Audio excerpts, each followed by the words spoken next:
1963, mon père était menuisier.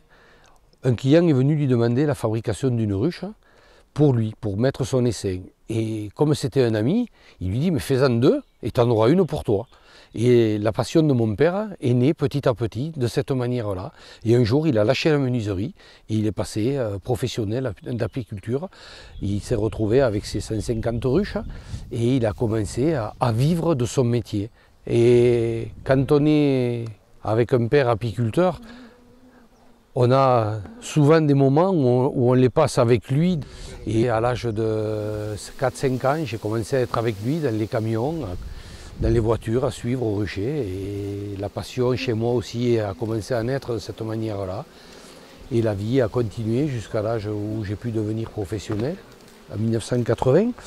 À cette époque-là, mon épouse nous a rejoints sur l'entreprise pour agrandir et pour vivre tous. Et on a acheté une autre exploitation qui a grossi le cheptel et nous a permis à tous de vivre de l'apiculture. Puis bon, la famille malheureusement a perdu les grands-parents et le fiston, il a remplacé son grand-père souvent dans le camion.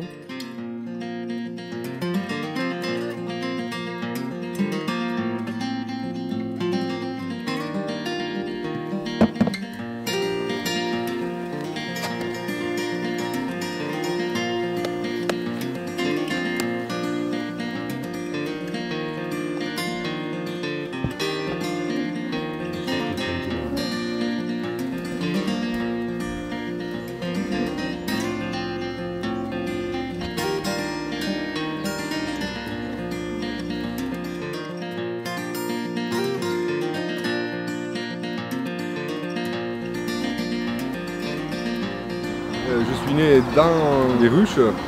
Dès tout petit, je transhumais avec mes parents, je suivais sur les marchés, les foires.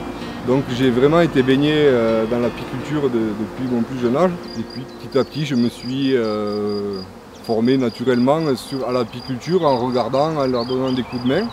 Et puis jusqu'à aujourd'hui, arriver à reprendre l'exploitation, gérer le cheptel. Aujourd'hui, on travaille avec 1000 ruches en production de miel.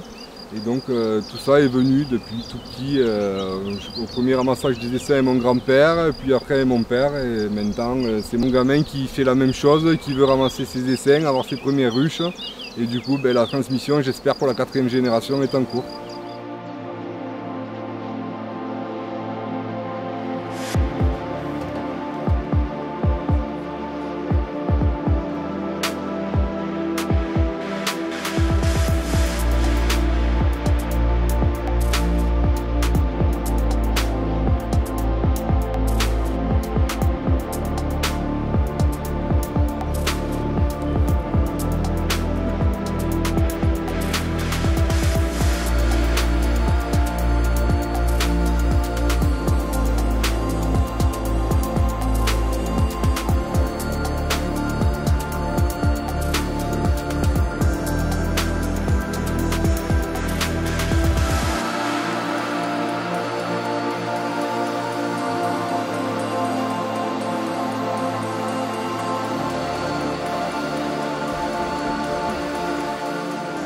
Nous, on est apiculteurs transhumants, c'est-à-dire qu'on va déplacer nos abeilles pour suivre les différentes floraisons. Principalement, 80% des ruches bougent tous les mois à peu près. Donc, ce qui représente à peu près 10 nuits par mois où on va transhumer nos abeilles. Alors la nuit, parce que les abeilles sont dedans et il faut que les butineuses soient rentrées, pour les déplacer, les emmener d'un site à un autre.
on fait une dizaine de variétés de miel et donc on va démarrer au mois de mars sur le miel d'oranger, le miel de romarin de l'autre côté de la frontière, côté espagnol.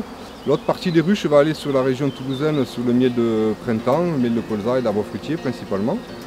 Ensuite, toutes les ruches vont être récoltées et vont être ramenées sur le miel d'acacia, la région toulousaine, le Comminges et les Landes. Une fois cette floraison finie, on va être fin mai. On va récolter tout notre miel d'acacia et les ruches vont toutes revenir autour de notre exploitation sur le Comminges pour le miel de tilleul, châtaignier et le toute-fleur des Pyrénées. Donc là ça va durer un mois à peu près et ensuite tout va être récolté et va partir sur la région toulousaine et le Gers pour le miel de tournesol. Et ensuite un petit lot de ruches, les plus belles qui resteront, monteront en haute montagne au-dessus de Luchon pour faire le miel de bruyère.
Il n'y a pas de transformation particulière.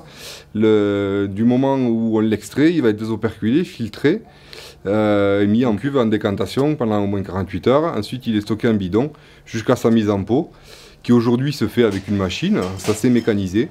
Ça nous améliore nos conditions de travail, mais la qualité du produit est toujours la même et le savoir-faire est resté le même depuis 3 générations. Donc, tel vous avez le miel en ruche, vous allez le retrouver dans votre pot.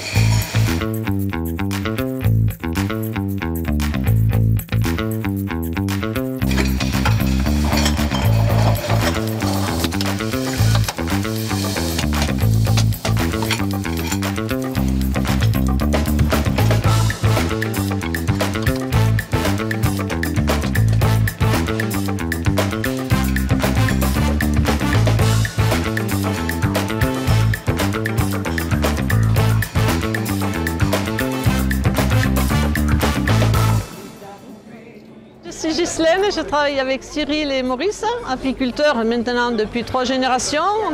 Je m'occupe de la partie commercialisation, c'est-à-dire que dès que Cyril et Maurice ont extrait les miels, je m'occupe de la mise en pot et de la vente. Je suis sur le marché de Luchon toute l'année, le mercredi et le samedi. Je fais quelques petites foires dans les environs, sur le Comminges principalement, quelques foires sur Toulouse en hiver. Et après, dans différents magasins, des petits dépôts, magasins de producteurs, tout ceci dans la région Occitanie. Voilà. L'hiver, je travaille beaucoup avec les particuliers que j'ai vus l'été et je le vends directement sur Internet.